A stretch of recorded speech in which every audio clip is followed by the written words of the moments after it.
हरे कृष्ण। व्यासदेव कृत श्रीमद्भगवद गीता। कृष्ण को चाही पार्थ कही उभय बल मध्य नहीं मोर रख नारायण देखि बेनि पक्ष सैन्य जे जोधा मो सहित रण देखि ताहंक बदन जे युद्ध पाई मत होई पुणी ताहांकु देखिबई। एठी भगवान श्रीकृष्ण अर्जुनंकर सारथी होइथिले। कपिध्वज रथरे प्रभु श्रीकृष्ण अर्जुनंकर सारथी होइथिले। अर्जुन कहउछंती प्रभु श्रीकृष्ण को, हे महाबाहु ऋषिकेश, उभय सैन्यस्थल मध्य मोर रथटी को टिके रखंतु।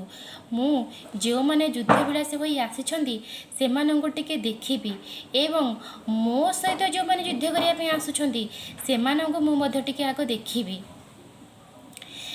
हरे कृष्ण।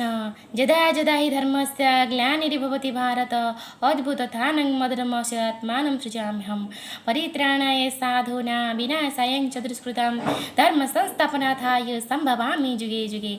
हरे कृष्ण।